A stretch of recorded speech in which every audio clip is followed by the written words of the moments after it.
कभी भी प्रश्न पूछने से पहले 2 बातें विचार कीजिएगा, 3 बातें। पहली बात, प्रश्न करने से आपको समाधान मिलना चाहिए।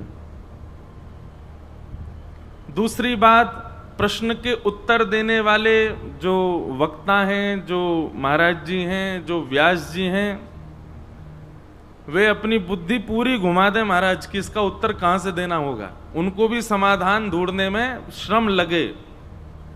और तीसरी बात सबसे विशेष, आपने पूछा, मैंने बताया, लेकिन इतने हजार लोग जो यहां बैठे हैं उन सबको उससे कुछ मिला कि नहीं, इसका विचार करना चाहिए। कई लोग बहुत निज प्रश्न कर लेते हैं जिससे केवल उन्हीं का समाधान रहता है और किसी को कुछ प्राप्त होता नहीं उससे। इसलिए व्यास जी का भी कल्याण हो, आपका भी कल्याण हो, और जो जिन्होंने प्रश्न नहीं किया केवल सुनने बैठे उनका भी कल्याण हो। ये 3 बातें ध्यान करके प्रश्न किया करो। और रही बात सामान्य से जिज्ञासा जो मन में प्रकट होती है, छोटे छोटे प्रश्न जिज्ञासा मन में आती हैं, उनका एक बहुत सुंदर समाधान है कि कुछ दिन प्रश्न मत करो, सत्संग सुनो, कथा सुनो, प्रश्न मत करो, पूछो मत, मनी मन उसका निरुध्यासन करो, अपने आप उत्तर मिलेगा। प्रश्न करो तो ऐसा करो कि पूछने वाले, बताने वाले और सुनने वाले तीनों का कल्याण हो। तो कुछ भाव आए हैं।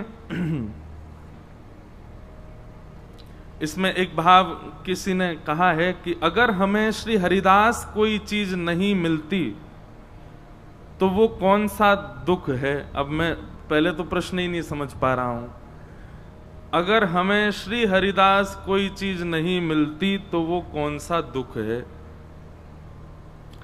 अब आपने पूछा क्या है ये तो आप जानो, पर हमें जो समझ आ रहा है वो ये है कि ठाकुर जी के संबंधी अगर कोई भाव आपको प्राप्त नहीं हो रहा है तो ये किस कारण से नहीं हो रहा, शायद ये पूछना चाह रहे हैं।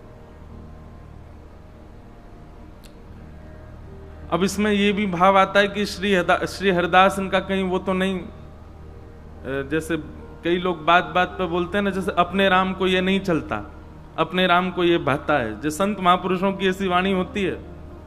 आप पूछो कहां से, अपने राम तो वृंदावन से आ रहे हैं, अपने राम तो वहां जा रहे हैं, अपने राम अब भोजन करेंगे, अपने राम सोएंगे, तो कहीं इनका श्री हरिदास वो अपने राम तो नहीं है। अगर वो माने तो अगर हमें कोई चीज नहीं मिलती तो वो कौन सा दुख है। अब इसको क्या समझूं। लेकिन अगर आपका प्रश्न ऐसा है कि ठाकुर जी की संबंधी वस्तु कोई आप पाना चाहते हैं और वो आपको नहीं प्राप्त हो रही है, तो उसके पीछे कारण क्या। जैसे आप गुरु दीक्षा लेना चाहते हैं पर गुरु जी दीक्षा नहीं दे रहे, आप वृंदावन वास करना चाहते हैं पर वास नहीं मिल रहा, बिहारी जी की कोई सेवा करना चाहते हैं पर सेवा नहीं प्राप्त हो रही है। ये हम अपनी तरफ से सोच रहे हैं, प्रश्न क्या है वो तो वो पूछने वाले जाने। तो इसके पीछे कारण क्या हो सकता है। कारण केवल एक है कि भाई, एक तो सब लोग इधर देखो, यहां देखो, हाँ इधर उधर नहीं देखना, बस कथा सुनो। किसी जॉब के लिए आपने अप्लाई किया और आपकी अगर वहां पर भर्ती नहीं हो रही है, वहां पर अगर आपको नहीं लिया जा रहा है, तो इसका मतलब क्या है कि आपका जो रिज्यूम है, आपकी जो क्या कहते हैं एक्सपीरियंस है, वो अभी उतना नहीं है कि आपको वहां जॉब दी जाए। ठाकुर जी से संबंधी यदि कोई वस्तु आपको प्राप्त नहीं हो रही है, इसका मतलब क्या है कि अभी ठाकुर जी कह रहे हैं और सेवा करो और भजन करो, संत जनन की, रसिक जनन की, ब्रजरानी की, रजरानी की, यमुना महारानी की खूब सेवा करके न और निपुण बनो। जब निपुण बनोगे तब ठाकुर जी सेवा देंगे। तो ये तो हम अपनी तरफ से बता रहे हैं, आपको प्रश्न क्या है वो तो वही जाने। ठाकुर जी आपको अभी ऐसा आज्ञा कर रहे हैं, मानो कोई सेवा आप चाहते हो नहीं हो पा रही है, तो इसका मतलब अभी आपकी निपुणता में थोड़ी सी कसर रह गई है। नेक और सेवा करके निपुण बनो, नेक और श्रेष्ठ बनो, लायक बनो ठाकुर जी के, तो ठाकुर जी अपने आप सेवा में रखेंगे। मीराबाई कहती हैं, श्याम मने चाकर राखो जू,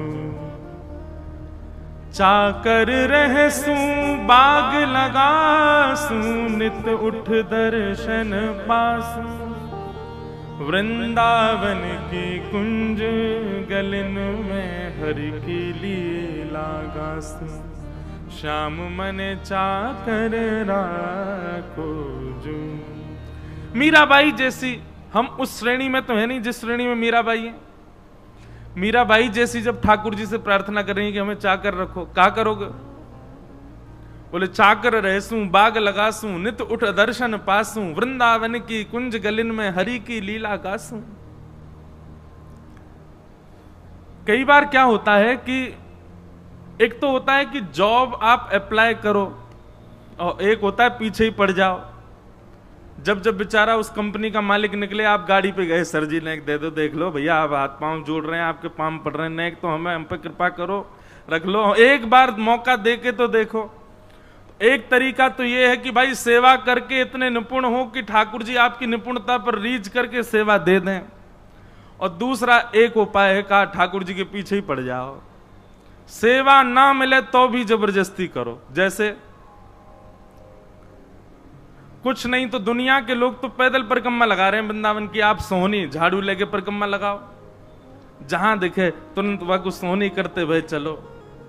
अब ये कहे कि ये जबरदस्ती की सेवा है, दई नहीं है, आप फिर भी कर रहे हो। मंदिर चले गए, गुसाई गोस्वामी जी से कह रहे हैं हम मंदिर में मार्जन कर दें, पोंछा लगा दें, कुछ नहीं तो नेक तो कोई एक सेवा दे दो, हाँ पीछे पड़े, और कोई नहीं तो जितने दर्शनार्थी आ रहे उनके चप्पल जूता ही संभाल, ये जबरदस्ती की सेवा है।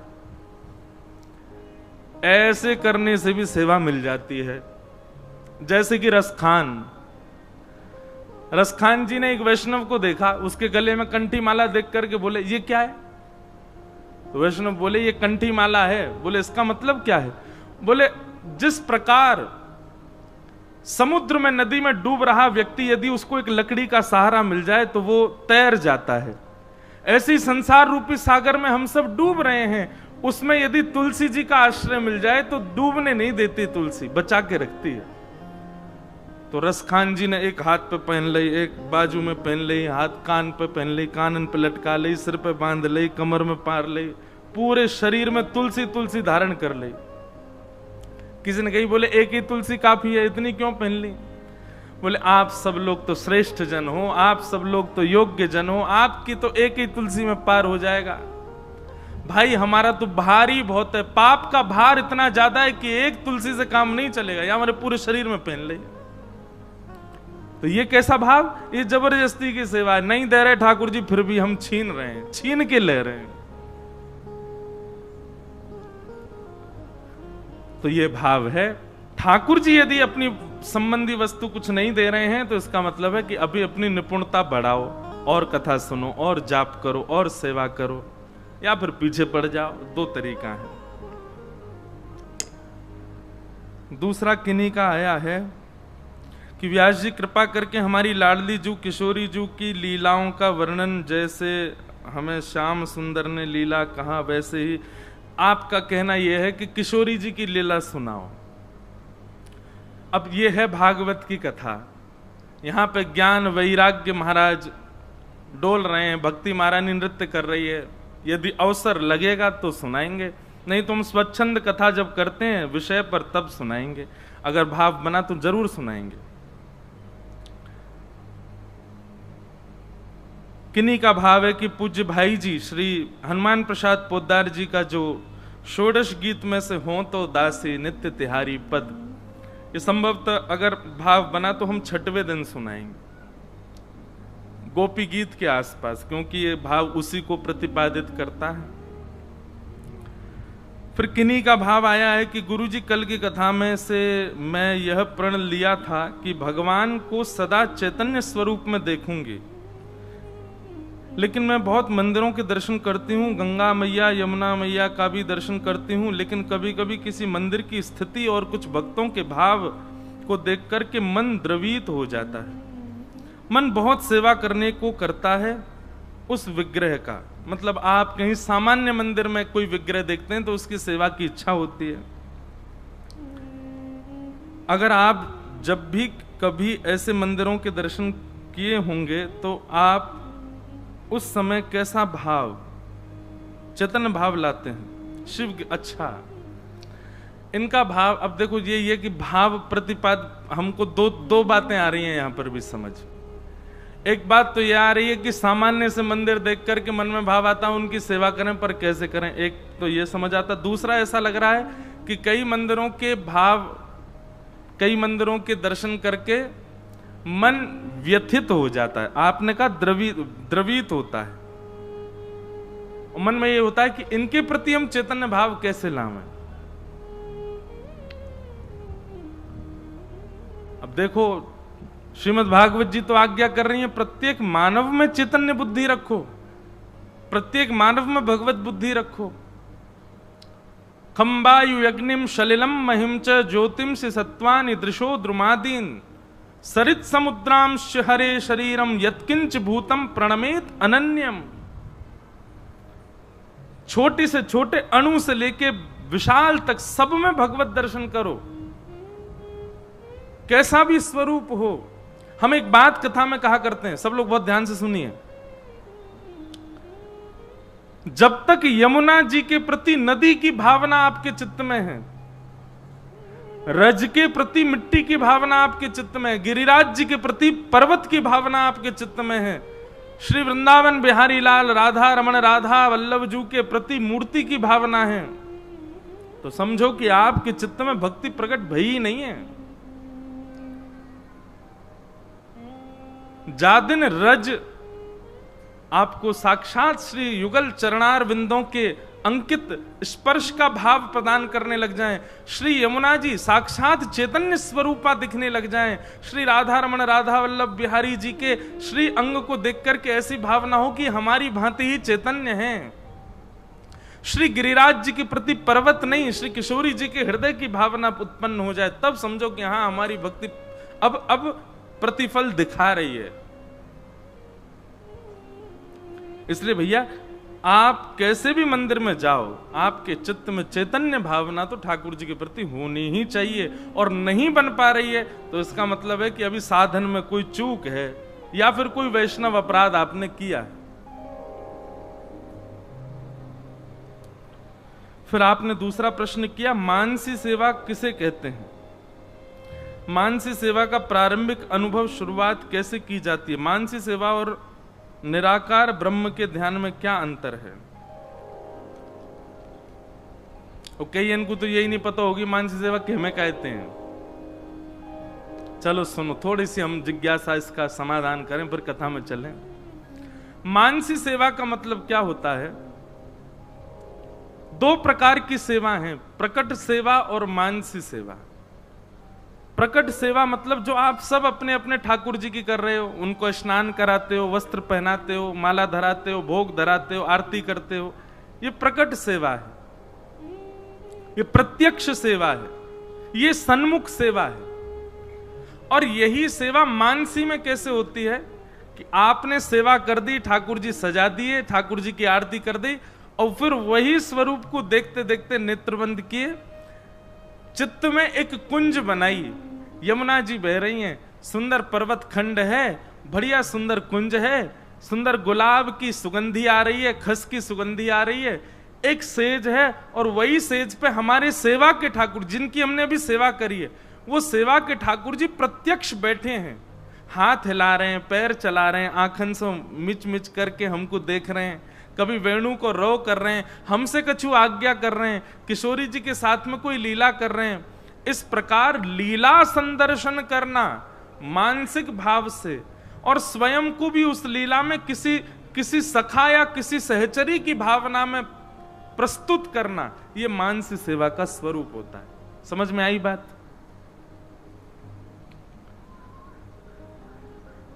जैसे आपने कोई लीला सुनी कथा में, वो लीला सुनकर के आपके चित्त में आया कि वाह कितनी सुंदर लीला, अब उसी लीला को आप नेत्रबंद करके चिंतन करो। अब लीला तो व्यास जी ने सुनाई यहां तक, अब उससे आगे और क्या हुआ होगा ये स्वयं चिंतन करो, और उस चिंतन में स्वयं को भी एक सखी या सहचरी या सखा के रूप में रखो। ठाकुर जी आज्ञा कर रहे हैं, अब ऐसा करो। लेकिन मानसी सेवा में दो बातों का विशेष ध्यान रखिएगा। पहली बात, मानसी सेवा में गुरुजी जरूर दिखने चाहिए। जिनसे आपको नाम दीक्षा प्राप्त है वो गुरुजी भी किसी वृक्ष के नीचे ध्यान मुद्रा में, भाव मुद्रा में बैठे, क्योंकि गुरु के बिना मानसी में जाओगे तो अपराध बनेगा, वो दृश्य दिखेगा जो नहीं दिखना चाहिए। इसलिए गुरु दर्शन करते हुए मानसी में जाओ। और यदि गुरु दर्शन करने के बाद भी मानसी में कुछ ऐसा चित्र दिखाई दे जो नहीं दिखना चाहिए, क्योंकि हम लोगों का चित्त शुद्ध नहीं है ना, हम नेत्र बंद करते हैं तो हमको तो हीरो हीरोइन ही दिखते हैं, अप्सराएं दिखती हैं, उल्टे सीधे दृश्य नृत्य दिखते हैं, और कुछ नहीं तो खाने पीने की वस्तु दिखती हैं। मानसी में कभी यह मत सोचना कि ठाकुर जी पानी पूरी पा रहे हैं, ठाकुर जी बर्गर पा रहे हैं। मानसी में तो लीला चिंतन किया जाता है।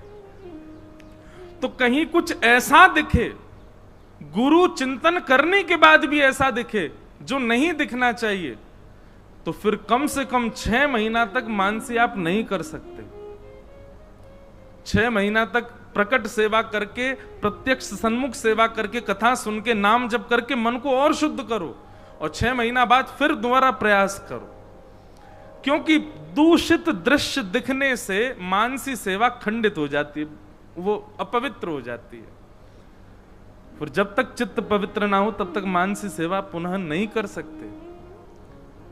इसलिए मानसी सेवा है तो बहुत उच्च कोटि की, लेकिन करने के लिए बहुत निर्मलता चाहिए चित्त की। श्रीमद् वल्लभाचार्य जी महाराज ने अपने एक शिष्य को आदेश किया कि मानसी सेवा किया करो। अब वो मानसी सेवा करने के लिए जाता। अब मन में तो आप कुछ भी सोच सकते हो, वैसे घर में इतनी व्यवस्था नहीं कि ठाकुर जी को मोती की माला भी पहना सकें, पर मानसी में तो आप हीरा की पहनाओ, कौन सा आपका लग रहा है।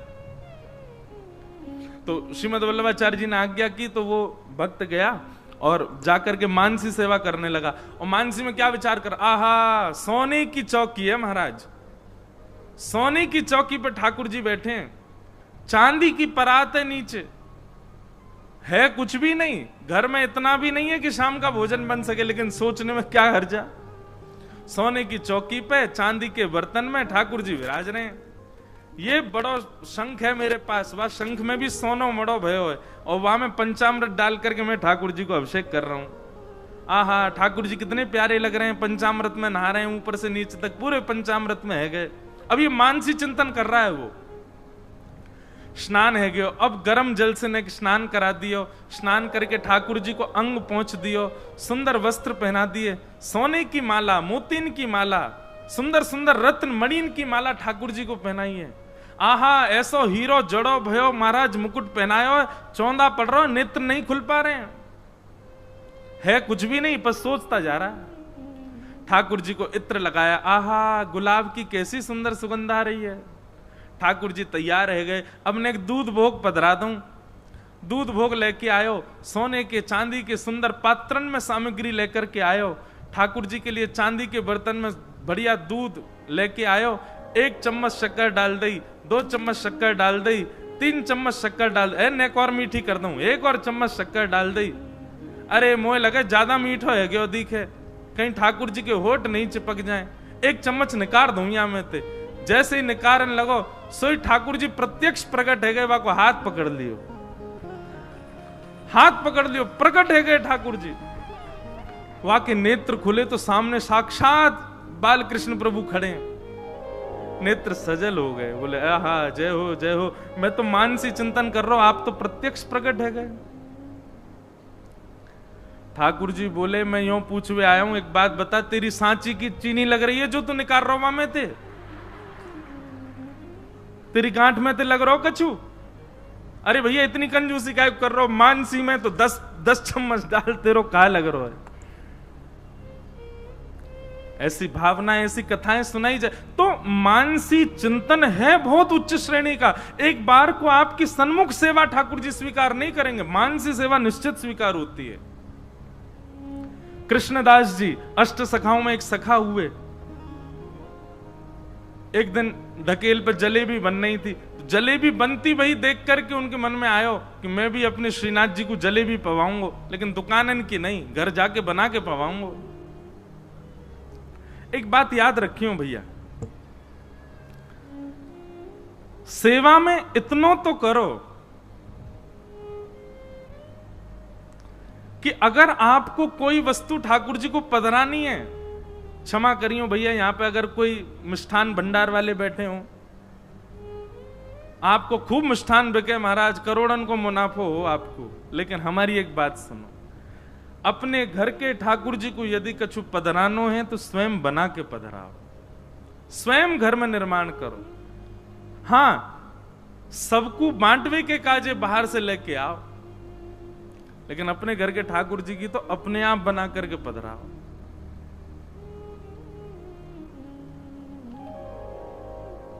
वहां को सुख ही अलग रहे। बालकन को बाहर को ना पान दें, बालकन से मना करें बाहर नहीं खाओगे, जो बना घर में बताओ हमको, घर में बनाएंगे। तो ठाकुर जी को बाहर से काहे को पवानो, ठाकुर जी के लिए भी घर में ही बनाओ, सब कछु। नहीं आवे तो सीखो। ठाकुर जी की सेवा में 3 बात को विशेष ध्यान रखो, राग, भोग और श्रृंगार।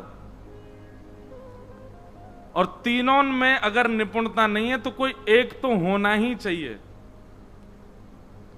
राग यानी गा के सुनाओ, कंठ इतना बढ़िया नहीं है, स्वर ज्यादा अच्छे दिए नहीं ठाकुर जी ने, तो श्रृंगार, ठाकुर जी श्रृंगार अच्छे से अच्छा कराओ। देखो क्या सुंदर गोपाल जी ठाट में विराजे, मुंह तो देख के यूं ही लगे इतने सारे गहना पहन के रहे, दब जाते होंगे हाथ पांव, पर राजा धीराज की भूमि है, बैठे हैं आनंद से। और श्रृंगार भी यदि नहीं है तो तीसरा तो होना ही चाहिए, क्या? भोग। भोग में मसाला कैसा पड़ा, भोग में सामग्री कैसी पड़ी, ये विशेष नहीं, आपने किस भाव से बनाया, किस मन से बनाया, वो ज्यादा विशेष। तो मानसी सेवा इसको कहते हैं। तो जो जिसको समझ में आई हो उस भाव से मानसी करने का प्रयास करे, पर याद रहे मानसी में एक बार भी अपराध बने 6 महीना तक दोबारा करना नहीं। फिर 6 महीना जाप करो, 6 महीना और कथा सुनो, और चित्त को पवित्र करो, ब्रह्मचर्य के साथ में रहो, उसके बाद 6 महीना बाद में प्रयास करना मानसी में जाने का। तो इस प्रकार के कुछ भाव हैं, आज कुछ आए थे, सबको हम प्रणाम करते हैं।